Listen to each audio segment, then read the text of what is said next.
इस कहानी को अंत तक सुनिए, क्योंकि ये कहानी आपकी जिंदगी बदल देने वाली है। एक बार महात्मा अपने शिष्यों को समझा रहे थे कि जिंदगी में सिर्फ शारीरिक रूप से मजबूत होने से कुछ नहीं होता। जब तक तुम मानसिक रूप से मजबूत नहीं होते, तब तक तुम जिंदगी में कभी कामयाब नहीं हो सकते। मानसिक मजबूती इंसान को आत्मविश्वास और उसके साहस को बढ़ाती है, जो सबसे जरूरी चीज है। लेकिन उस इंसान का क्या, जो मानसिक रूप से बहुत कमजोर है, जिसको खुद से ही लड़ने की हिम्मत नहीं है, वो भला दुनिया को कैसे जीतेगा?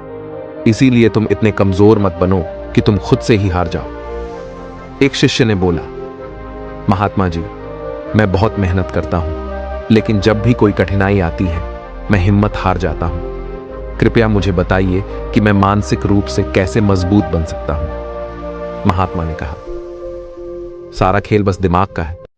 उसने कहा, सारा खेल बस दिमाग का है, इस बात का भला क्या मतलब है?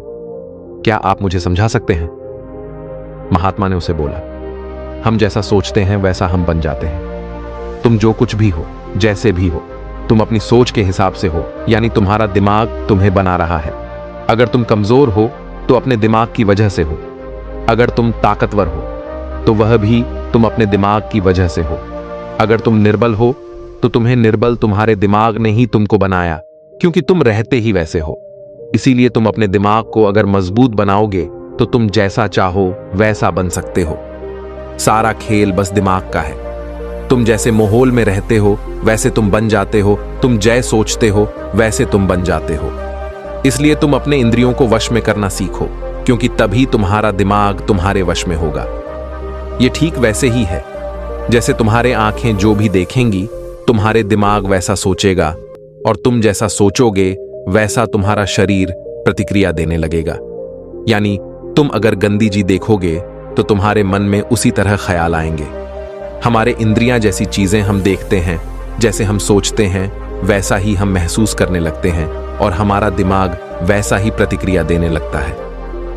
तब तक एक शिष्य उठा और बोला, महात्मा, आप इसे विस्तार से समझाइए, क्योंकि ये सारी बातें हमें समझ में नहीं आ रही हैं। तब महात्मा कहते हैं, आओ तुम सब मेरे साथ चलो, आज एक मजेदार काम करते हैं। आशा है कि तुम्हें बहुत मजा आएगा और तुम इसे कुछ बेहतर सीख पाओगे। महात्मा उन सबको नदी किनारे लेकर जाते हैं और सबको बिठा देते हैं और कहते हैं, ये नदी में से हर कोई एक एक पत्थर उठा के ले आओ। सारे शिष्य जाते हैं और नदी में से अपने अपने हिसाब से पत्थर उठाकर लाते हैं। महात्मा देखते हैं कि सब ने छोटा छोटा पत्थर उठा के लाया है। वो जितना भार उठा सकते थे उसका लगभग 1/3 हिस्सा ही उठा के लाए थे। महात्मा ने कहा, इससे बात नहीं बनेगी, अब तुम्हें और बड़े पत्थर उठाकर लाना होगा। इस बार सभी शिष्य थोड़े बड़े पत्थर उठा के लाते हैं। महात्मा ने कहा, इससे भी बात नहीं बनेगी, इस बार और बड़े पत्थर उठाकर लाना पड़ेगा और भारी पत्थर उठाकर देना पड़ेगा। सभी शिष्य हैरान रह गए। महात्मा से बोले, इतना भारी पत्थर हमसे नहीं उठाया जा सकता, इससे भारी किसी कीमत नहीं उठा सकते। आप हमसे क्या करना चाह रहे हैं? महात्मा ने कहा, तुम्हें यह करना ही पड़ेगा। अगर तुम करोगे तो तुम्हें आज कुछ दिलचस्प सीखने को मिलेगा, और आशा है कि तुम्हें जिंदगी भर नहीं भूलोगे। सभी शिष्य एक बार फिर नदी की तरफ चल पड़े और फिर से पत्थर उठा के लाए। महात्मा ने कहा, नहीं, ऐसे फिर बात नहीं बनेगी। आप शिष्यों को गुस्सा आ रहा था, लेकिन वो महात्मा से बोलेंगे तो कैसे बोले? सभी आपस में बात कर रहे थे, महात्मा क्या हो गया, आज ये हमसे कैसी कैसी काम करवा रहे हैं। नदी से पत्थर निकालना, ये भला कोई काम होता है? ये क्या बात है? ये हमसे फालतू के काम क्यों करवा रहे हैं? तब तक एक शिष्य जिसका नाम अजीत था, उसने बोला, महात्मा आप खुद हमें बताइए कि मैं कौन सा पत्थर उठा के लाऊं। महात्मा ने कहा, क्या तुम उस पत्थर को उठा के ला सकते हो? उससे ने पीछे मुड़कर देखा। वो पत्थर बहुत बड़ा था, इतना बड़ा कि इसे उठाना तो दूर, उसे हिलाना भी मुश्किल था। लेकिन उसने कुछ नहीं बोला और चुपचाप उस पत्थर के यहां चला गया और उसे हिलाने की कोशिश करने लगा। उसने अपनी पूरी जी जान लगा दी, लेकिन पत्थर टस से मस नहीं हुआ। उसे उठाना तो बहुत दूर की बात है। सभी शिष्य उसे हैरानी से देख रहे थे कि आखिर ये महात्मा क्या करना चाह रहे हैं। अब दूसरी बार महात्मा ने कहा, क्या कोई और है जो इस पत्थर को उठा सकता है? तब तक जोश में एक और शिष्य बोला, हाँ महात्मा, मैं भी जा रहा हूं, मैं उस पत्थर को उठा लूंगा। अब 2 लोग हो गए और उस पत्थर को जोर से धक्का देने लगे, लेकिन अभी भी वो पत्थर टस से मस नहीं हुआ। यह पत्थर बहुत भारी था। ऐसे ही धीरे धीरे करके अब सारे शिष्य उस पत्थर को हिलाने के लिए चले गए और सभी सदस्यों ने मिलकर जोर लगाया और पत्थर हिल गया। महात्मा खुश हुए और बोले, अब तुम सब यहां आ सकते हो। सभी शिष्य महात्मा के पास आकर बैठ गए। तब महात्मा ने बोला, अब बताओ तुमने क्या सीखा? एक शिष्य ने कहा, महात्मा, ये बात हुई ना कि एकता में बल है, यानी हम सब ने मिलकर उस पत्थर को हिला दिया। महात्मा ने कहा, यह सबक भी जरूरी है, लेकिन एक और चीज, असल में तुमने पत्थर को नहीं हिलाया, तुम्हारे दिमाग की शक्ति उसने उस पत्थर को हिलाया। याद करो, जब मैंने तुम सबसे बोला कि तुम सब एक एक पत्थर लेके आओ, तो तुम सब ने अपने अपने हिसाब से एक एक छोटा सा पत्थर लेके आए। तुम चाहते तो उससे भरी पत्थर भी ला सकते थे, लेकिन तुम सब ने हल्का पत्थर चुना जो तुम उठा सकते थे और उस पत्थर को लेके आए। लेकिन तुम सब ने मिलकर आक्रोश में आकर अपने दिमाग की पूरी शक्ति का इस्तेमाल किया और इस पत्थर को धक्का दिया, जिसकी मदद से पत्थर हिला और पत्थर को तुमने गिरा दिया। यह दिमाग की शक्ति है। शक्ति तो पहले भी थी, लेकिन पूरा इस्तेमाल करना यह एक कलाकारी है।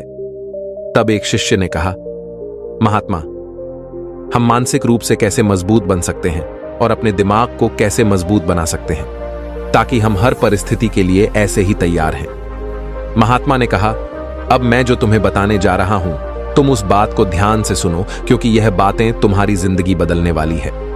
मैं तुम्हें कुछ कायदे बताता हूं। अगर तुम ऐसा करते हो तो निश्चय ही तुम्हारा दिमाग मजबूत बनेगा और तुम्हारी जिंदगी बदलेगी। नंबर 1, गुस्सा कम करो। ज्यादा गुस्सा इंसान को बर्बाद कर देता है। जब हम ज्यादा गुस्सा करते हैं तो हमारे शरीर में ज्यादा बल लगता है और हमारे ज्यादा गुस्सा से ज्यादा ऊर्जा व्यर्थ हो जाती है। इसीलिए कोई भी उम्र हो, तुम्हें कम से कम गुस्सा करने के लिए आदत डालनी चाहिए। फालतू की बातों में तुम शांत रहो, कम से कम बोलो और लोगों को बोल के नहीं करके दिखाओ। एक और बात याद रखो, तुम जितना चुप रहोगे, तुम जितना शांत रहोगे, तुम जितना ही कम बोलोगे, लोग तुम्हें उतना ही सुनना पसंद करेंगे। तुम उतनी बलवान और तुम उतनी ही आत्मविश्वास से भरे हुए महसूस करोगे। जहां पे जरूरत है वहां पे बोलना अच्छी बात है, लेकिन हर समय बोलना फालतू की बात है। हमेशा बोलना यह सही नहीं है। इसीलिए गुस्सा कम करो, शांत रहने की आदत डालो। तुम खुद देखोगे कि तुम सिर्फ इन्हीं कामों से अपनी जिंदगी में कितना परिवर्तन ला रहे हो, और तुम महसूस भी करोगे कि तुम्हारी जिंदगी बदल रही है।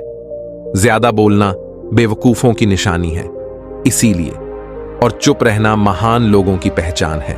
नंबर 2, मुश्किलों से मत डरो। मैंने देखा है जीवन में कुछ लोग मुश्किलों को आते ही बहुत डर जाते हैं। कहां ये बड़ी संकट आ गई, मैं इसे कैसे सामना, मैं बहुत कमजोर हूं, मेरे तो इतनी हिम्मत नहीं कि मैं इससे लड़ पाऊं। लेकिन ये सारी बातें दिमाग को कमजोर बनाती है। तुम अपने दिमाग को कभी ऐसी बातें मत बोलो जिससे तुम्हें लगे कि तुम कमजोर हो चुके हो। याद रखना, सच में तुम कमजोर कभी नहीं होते हो। सारा खेल बस दिमाग का है। तुम दिमाग कहते हैं कि तुम कमजोर हो तो तुम सच में फील करते हो कि तुम बहुत कमजोर हो। लेकिन जब तुम कहते हो कि मेरे अंदर ताकत है और हां, मैं काम कर सकता हूं, तब तुम्हारे अंदर उस काम को करने की हिम्मत अपने आप आ जाती है। इसीलिए दिमाग को कमजोर मत बनाओ, दिमाग को बलवान मजबूत बनाओ, क्योंकि दिमाग तुम्हारी सोच से चलता है। तुम जैसा सोचते हो दिमाग वैसा बनता जाता है। नंबर 3, पौष्टिक और संपूर्ण आहार। सही आहार लेने की आदत डालो। फालतू की चीजें खाना बंद करो और वो चीजें खाओ जो तुम्हारे शरीर को बल प्रदान करे और जिससे तुम्हारा दिमाग तंत्र सही से काम कर सके।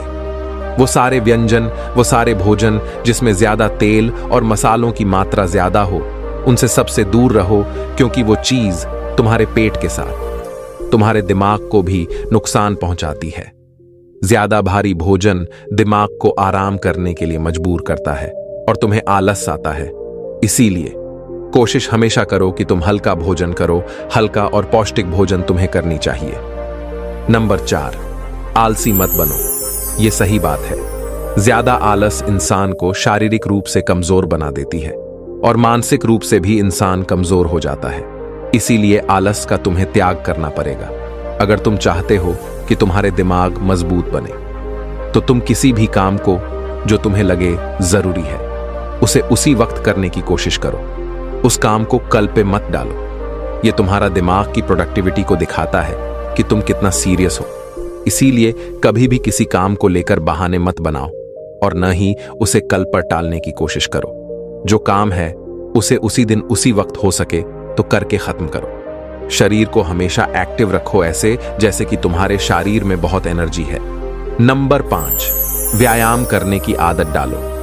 लोगों को लगता है भला व्यायाम करने से क्या फर्क पड़ेगा, लेकिन फर्क पड़ता है। जब तुम हर दिन कसरत करते हो, व्यायाम करते हो, तो तुम अपने शरीर के ऊपर भार डालते हो, तो तुम्हारा शरीर हर दिन मजबूत बनता है। और जब तुम्हारी मांसपेशियों में भार आता है तो शरीर में बल आता है, और यही चीज तुम्हारी जिंदगी को बदल देती है। इसीलिए हर दिन थोड़ा ही सही लेकिन व्यायाम करने का डालो। जब तुम व्यायाम करोगे यानी अपने शरीर को तुम कष्ट दोगे, तब तुम मजबूत बनोगे। नंबर 6, पर्याप्त नींद। तुम देर से सोते हो, देर से उठते हो और हर काम को देर से करते हो। यह जिंदगी को बर्बाद कर देता है। इसीलिए कम से कम 6-8 घंटे की नींद जरूरी है। इसीलिए जल्दी उठने के लिए तुम्हें जल्दी सोना पड़ेगा, और तुम जल्दी तभी सो पाओगे जब तुम अपने काम को अपने टाइमली खत्म करोगे। याद रखना, जब तुम सही से सो नहीं पाओगे तब तुम्हारा दिमाग सही से काम नहीं करेगा। इसीलिए दिमाग को काम करने के लिए पर्याप्त नींद जरूरी है। 6-8 घंटे सोने के लिए तुम्हें जल्दी सोना पड़ेगा। और हाँ, एक जरूरी बात, तुम्हें जल्दी उठना भी पड़ेगा। इसीलिए पर्याप्त नींद दिमाग का भोजन है। जब तुम सोते हो तब तुम्हारा दिमाग जरूरी काम को कर रहा होता है, तब तुम रिलैक्स मूड में होते हैं। नंबर 7, सकारात्मक सोच रखो। माना जाता है कि सकारात्मक सोच व्यक्ति की सफलता की कुंजी होती है। जो व्यक्ति अपने जीवन में जितना ज्यादा सकारात्मक रहता है वह उतना ही अधिक तरक्की करता है। लेकिन यह सब मालूम होते हुए भी परिस्थिति और आदतवश हम नकारात्मकता से बाहर नहीं निकल पाते हैं और हमेशा परेशान रहते हैं। वास्तव में सकारात्मक सोच एक ऐसी क्रिया है जो निरंतर अभ्यास से आती है और फिर जीवन को सुखमय बना देती है। बाकी अगर ये कहानी आपको अच्छी लगी हो। सही कहा है किसी ने, जिस इंसान के पास संतोष नहीं वो जिंदगी में कभी भी खुश नहीं रह सकता। उसके अंदर हमेशा बेचैनी रहती है। उसको कितना भी दे दो उसका मन कभी भी खुश नहीं हो सकता। बहुत समय पहले की बात है, गौतम बुद्ध के शिष्य थे। एक बार उनके मन में ख्याल आया कि महात्मा क्यों फालतू की चीजों में परेशान रहते हैं। सब कुछ त्याग दिया। ना तो हमारा कोई घर है, ना कोई खाने की अच्छी चीज है और ना ही किसी भी तरह की सुख सुविधा। इतनी सर्दी में भी हम इस पैर के नीचे ही बिना बिस्तर के सोते हैं। अगर भगवान ने हमें दिया है तो हमें भी घर बनाना चाहिए। अपने घर से भी तो हम ज्ञान का संदेश दे सकते हैं। उसके मन में ख्याल आया कि उसे भी अपना एक घर बनाना चाहिए जिसमें आलीशान कमरे और सुख सुविधाएं हों। वो एक बार वो नगर में भ्रमण के लिए निकला था तो किसी ने उसे एक गद्दा तोहफे में दे दिया। वो गद्दा काफी आरामदायक था। उसने बोला, ये होता है असली सुख। देखो इस गद्दे पर सोने में कितना सुकून मिलता है। काश अगर एक कमरा भी ऐसे आरामदायक हो, फिर तो जिंदगी कुछ और ही बन जाए। लेकिन महात्मा है कि सुनते ही नहीं है। आखिर सब कुछ त्याग करके खुद को कष्ट पहुंचाना, ये कौन सा जीवन है। उसने विचार किया कि वह अगले दिन भिक्षा मांगने के लिए जाएगा और पैसे इकट्ठे करेगा ताकि वो अपना घर बना सके और आराम से उसमें जीवन गुजार सके। इसी इरादे से वह अनाज और धन इकट्ठा करने के लिए वो नगरी में निकल गए, जिसके लिए वो गांव-गांव की यात्रा शुरू करी और कई लोगों से मुलाकात करते करते और अपने इस आश्रम के बारे में बताया। इसी यात्रा के दौरान उनकी मुलाकात एक किसान से हुई। वो किसान बहुत गरीब था लेकिन फिर भी काफी उदार दिल का था। उसने महात्मा से आग्रह किया कि आप बहुत थक गए हैं, आप आज रात्रि को मेरे घर पे विश्राम करें और भोजन ग्रहण करें तो आपकी बहुत अनुकंपा होगी। वो महात्मा मान गए। उसने उनका स्वागत किया और उनके आने का कारण पूछा। महात्मा ने उसे सारी बातें बताई। मैं बहुत दूर जंगल से आया हूं और मैं अपने लिए एक आश्रम बनाना चाहता हूं। किसी विचार से मैं इस नगर में भ्रमण पर निकला हूं कि अगर मुझे कुछ धन मिल जाए तो मेरा काम आसान हो जाए। उस किसान ने महात्मा की बात सुनी और बोला, आप निश्चिंत रहे, हमारे गांव में बहुत से उदार और धनी लोग हैं। जो आपकी मदद जरूर करेंगे। उसने महात्मा को भोजन कराया और बोला, आप चिंता ना करें, आप आज रात्रि को विश्राम करें, बाकी सुबह का कल देखेंगे। लेकिन उस किसान के घर में सिर्फ एक ही बिस्तर, एक ही चौकी थी और सोने का सिर्फ एक ही बंदोबस्त था। उसने महात्मा से आग्रह किया, आप मेरे बिस्तर पर सो जाइए, मैं नीचे जमीन पर सो जाऊंगा, मुझे कोई दिक्कत नहीं है। उसने एक पतली सी फर्श पर चादर बिछाई और फर्श पे लेट गया। थोड़ी ही देर में किसान जोर जोर से नाक बजाने लगा और गहरी नींद में सो गया। और यहां महात्मा को नींद नहीं आ रही थी। दरअसल उनकी पुरानी आश्रम में जो मोटा गद्दा था, जिसको किसी ने उनकी दान में दिया, महात्मा को उस गद्दे पर सोने की आदत थी। उस गद्दे में वह आराम से सोते थे। लेकिन आज किसान की चौकी पे कोई मोटा गद्दा न था, इसलिए उनको रात भर उन्हें नींद नहीं आई और रात भर बस की किसान को देखते हैं और सोचते रहे, क्या आखिर ये कैसे निश्चिंत हो कि अपने फर्श पे सिर्फ एक पतली चादर पर नींद में सो रहा है। सारी रात ऐसे ही बीत गई। अगले दिन सुबह हुई, किसान उठा और महात्मा का चरण स्पर्श किया और महात्मा से पूछा कि आपको कोई रात में दिक्कत तो नहीं हुई। महात्मा ने बोला, नहीं, मुझे कोई दिक्कत नहीं हुई, लेकिन मैं तुमसे एक बात पूछना चाहता, तुम बिना किसी बिस्तर के इस फर्श पर कैसे सो जाते हो? तुम्हें नींद कैसे आ गई? मैं तो यही देखकर हैरान हूं। किसान बताता है, दरअसल दिन भर में मजदूरी करता हूं और मजदूरी की शरीर में इतनी थकावट आ जाती है कि घर आते ही मुझे बस बिस्तर की तलाश होती है। मोटे गद्दे बिस्तर न भी हो तो मेरा काम चल जाता है। मैं घर आते ही खाना बनाता हूं और उसके बाद मैं कहीं भी सो जाता हूं, मुझे कोई दिक्कत नहीं है। मुझे नींद भी बहुत अच्छी आती है। जब शरीर में थकावट हो फिर तो शरीर को कहीं भी नींद आ जाती। उससे क्या फर्क पड़ता है क्या आपके पास महल है या मोटा गद्दा है, या आप किस आप पलंग पर सो रहे हो या आप नीचे सो रहे? शरीर को तो बस आराम की आवश्यकता होती है। किसान ने पूछा, यह गुरुवार क्या मैं आपके साथ धन एकत्र करने चल सकता हूं? मेरी इच्छा है कि आपके साथ आपके उस आश्रम बनने में मैं आपका योगदान दूं, आपके साथ मिलकर काम करूं और कुछ धन इकट्ठा करूं। तब महात्मा ने बड़ी विनम्रता से उत्तर दिया, पुत्र, तुमने आज जो मुझे ज्ञान दिया है वो ज्ञान मुझे आज तक नहीं मिला। आज मुझे पता चल गया इंसान के मन का असली सुख क्या है। अब मुझे किसी आश्रम और महल की इच्छा नहीं रही। इतना कहकर वो महात्मा धन दान करके वापस अपने आश्रम को लौट गए। उन्होंने जो कुछ भी धन एकत्र किया था वो गरीबों में बांट दिया और स्वयं एक छोटी सी कुटिया बनाकर रहने लगे। जीवन का सुख संतोष में है। अगर मनुष्य के पास जो भी है वो उसे स्वीकार कर लें और उसी में संतोष कर लें तो जीवन में उसे खुशियां तलाशने की जरूरत नहीं है। वो उसका सारा सुख उसी वक्त अनुभव कर लेगा। कई घरों में अपार धन दौलत, ऐशो आराम होते हुए भी वहां सुख शांति नहीं होती, क्योंकि उनके पास जो कुछ भी है वो उससे संतोष नहीं हो रहे। कहते हैं, जिन्हें दूसरों की थाली में घी ज्यादा देखता है वो कभी खुद से भर पेट नहीं खा पाते। इंसान को चाहिए कि उसके पास जो कुछ भी है वो उसी में खुश रहे, लेकिन इंसान ऐसा कर नहीं पाता और अक्सर दूसरों को देखते हुए और खुद को और ज्यादा चाहने की इच्छा एक अच्छा इंसान को कभी भी खुश नहीं रहने देती और इसी तरह से पूरा जीवन असंतोष में बीत जाता है। उसके पास इतना है, मेरे पास इतना क्यों नहीं? हम हमेशा दूसरों को देख के उनसे परेशान रहते हैं कि हमें इतना क्यों नहीं मिला। आखिर जिंदगी का असल दुख इन्हीं सब चीजों के बारे में सोच गई है। इसीलिए कभी कभी हमें चाहिए कि हम खुद इस बारे में विचार करें कि हद से ज्यादा इच्छा कितना सही है। जो मिले हम उसमें भी तो खुश रह सकते हैं।